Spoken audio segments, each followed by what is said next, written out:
So guys, now we're looking through 1PN138 while filming on 1PN138 Russian night vision from the Ratnik system. Of course, it's a PVS 14 analog, so you can also shoot it through red dot that can get dim enough. And our 1P87, also from the Ratnik system, can get dim enough for that. So let's fire a few shots like this.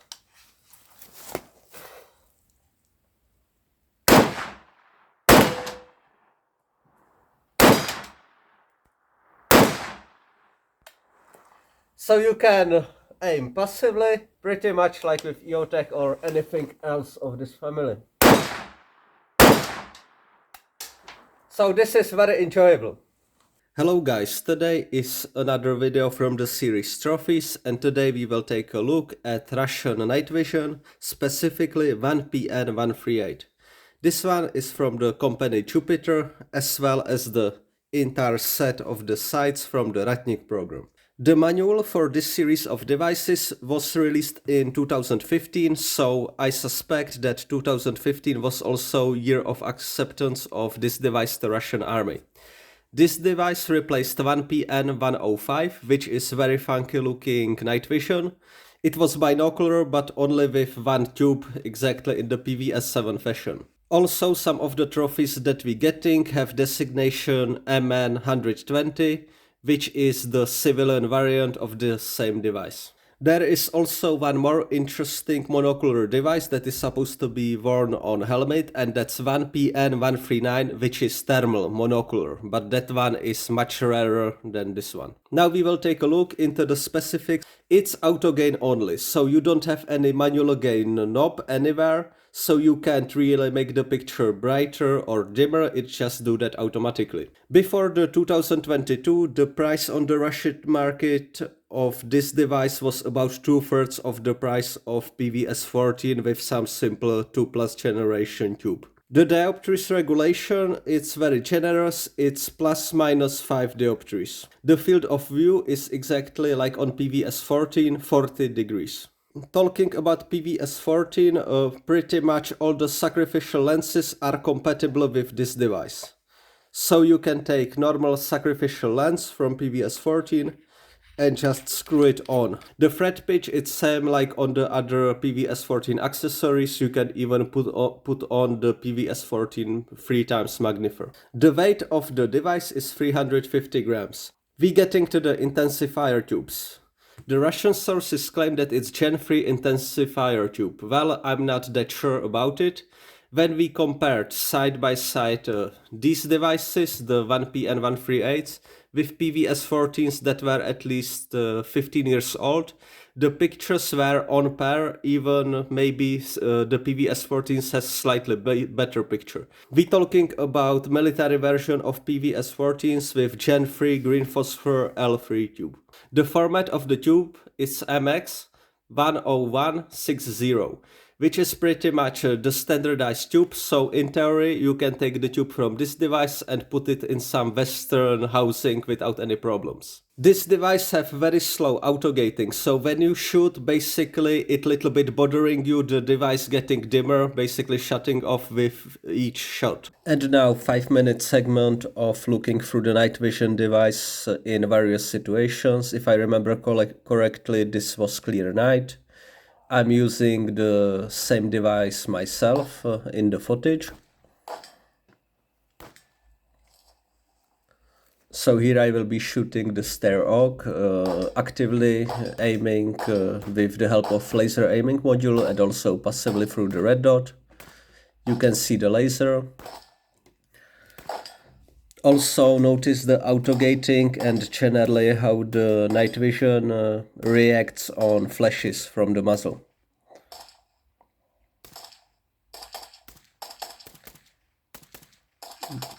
These are quick shots basically in front of the sight, and here we're looking through the 1P87 Ratnik red dot sight. And here I'm wearing tiger stripe and SSO smerch kit. Notice how noticeable it is when you're wearing material that is non-compliant. How you can tell that? It's that basically the smerch system is very noticeable with plain colors. Also the webbing basically stands out massively. Here just using the laser aiming module at night. Also illuminating the patch of the forest. This night was, let's say, dark, but not too dark. This is basically on the edge of the forest with some clouds in the sky. Here I'm just using IR illuminator on the night vision itself.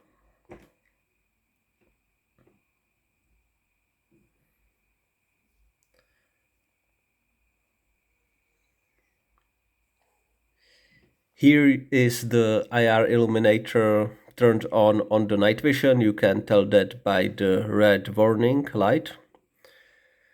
The device itself that I'm filming on, it's turned 180 degrees, so normally this warning light will be at your upper right. Also, this diode blinking when you are low on the battery.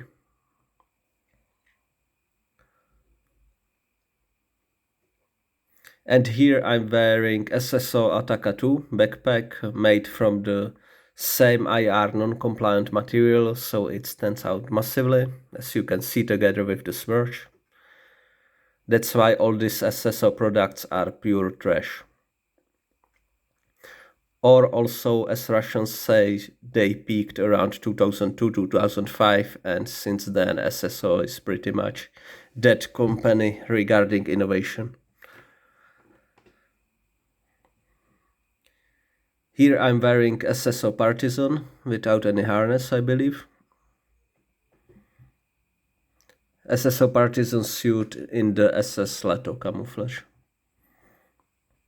So it actually doesn't look that bad.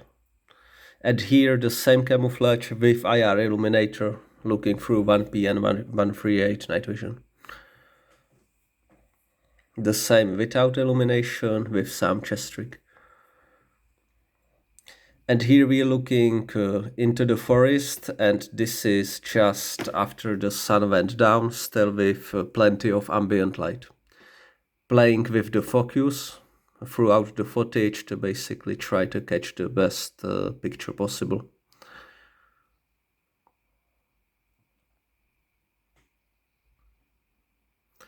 And here in the field, looking on the road with some light in the distance. As you can see, clear sky. Not too much of a moon. And focusing on tree that's like 50 meters away. Another patch of the forest. We will take together a look now through an EOTech site. Now I'm in the night vision mode, and you can just see how fantastic the site is. Playing with the brightness a little bit. And now look through the Mapro M5 on the lowest setting. So it's kind of doable on like very short distances, but still this is too bright, and this is way too bright because that's the highest. So now we will take a look through the Aimpoint Comp M5.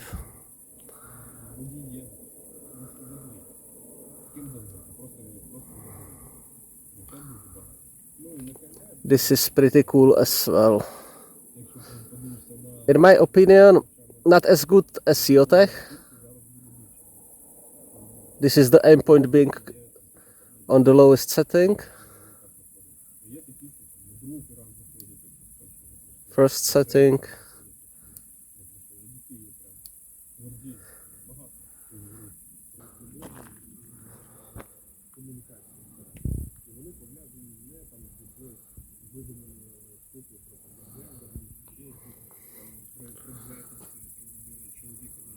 If you ever happened to meet the constructors from the Jupiter plant and they will be claiming to you how great device they design, never ask them if they know what Envision GT14 is, which is Western device, and this is pretty much clone of it. This device is running on single AA battery that is inserted from here. We have two control knobs. The one that is a little bit more raised is on and off button that you're pressing like so. This one is for your IR illuminator. The IR illuminator, it's placed here, as you can see. You can also see where the battery compartment is, so you're getting pretty significant shade. Those two buttons, that's everything from the controls. The mounting interface, it's a mini rail, which is a little bit unusual. That works together with the 6B47 mount, also made by Jupiter. This one is very flimsy, but it's about half a weight of the Wilcox mount. Now we will take a closer look at the mount because it's really interesting. You can see that the engineers basically choose this ledge to bend inwards like so. So this will collide with some of the shrouds. It will basically not clear it. So what Russians also do is just basically bend this one outward. That solves the issue. Here I have on my helmet the Norotos Universal Shroud, and I can lock it in with some violence. Like so. So as you can see, this mount it's compatible with the Western shrouds. It's just the same dimensions like all the other Western mounts. So once the ledge jump in, then you can attach your monocular. You attaching it through the mini rail. So you basically put it on and with this thumb screw lock it in. Now we will go through the functions of the mount. So with this ledge, this lever, when I undo it, I can detach pretty much the entire device. And you can also see that some Russian soldiers, they just keep this plate permanently and they remove the device like so. In my opinion, this is terrible because you can very easily lose the device. To put the mount on, you need to basically unlock this lever, hit the rail and then basically make it tight like this. The range of motion is very little. Basically this is the lowest you can get and this is the highest that you can get. When you go above that, then it will basically not rotate. So once you adjusted the height, you can lock it in like so. Then you can adjust the tilt of the mount. You do it with this lever. So you undo it, you can move the tilt. What is danger is that you basically might be setting it when it's low, then like tilt it like this, and then want to bring it down, press the button, and there is no more play. So you need to be careful on that. So like this you lock it, and then when you basically operate the mount routinely, normally, you have this button that is basically on the same place like on the Wilcox mount. You just press in, tilt it up. Also you probably noticed one more lever, which is this one, and you basically undo it and you can adjust back and forth and side by side. So this system works, but it's definitely nothing fantastic. What you might do, for example, is to bring the night vision up like so and then try to stow it in a little bit more comfortable position. Something like this on side.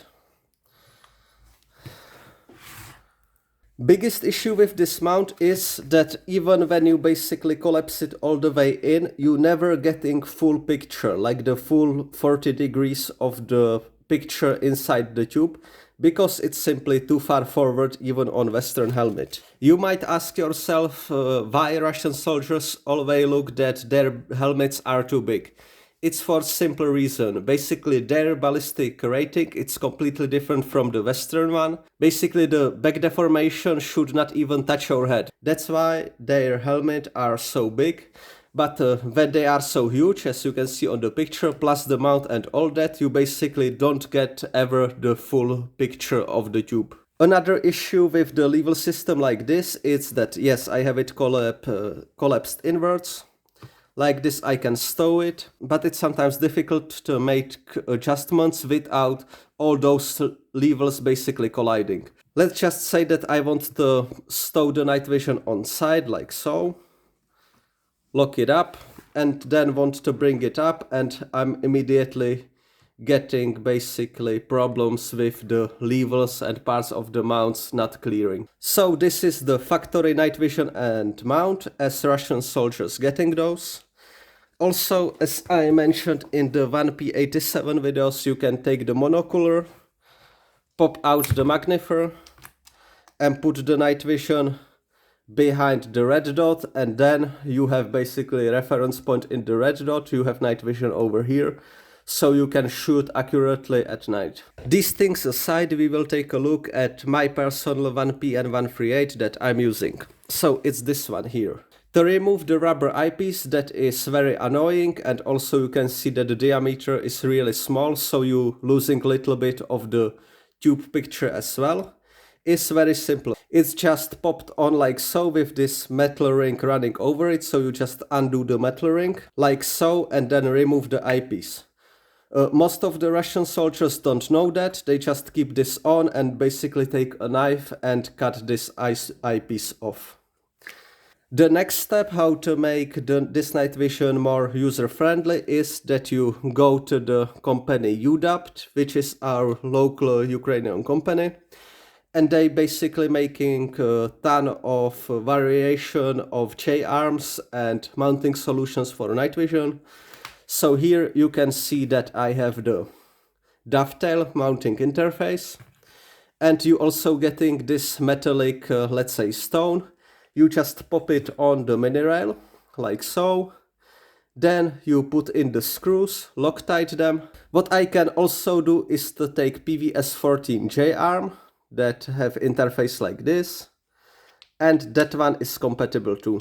So I can use either PVS 14 style, or I can just use the mini rail interface. With this product I can just take the Wilcox mount and pop it on like so. So like this you're getting all the benefits, setting and sturdiness of the Wilcox mount. I can stow it up, and with the UDAPT J-arm I can basically collapse it on the side like so. So this is my favorite setup of the 1PN138. From all the devices from the Ratnik program, I like this night vision the most. Main complaints of the volunteer organizations that repairing night vision devices for us is that the seals are not that good in those devices. But Russians definitely succeeded in making good night vision device. The only issue that preventing Russians fielding them on big scale is basically that they just can't manufacture enough of the intensifier tubes and all the other parts of the system.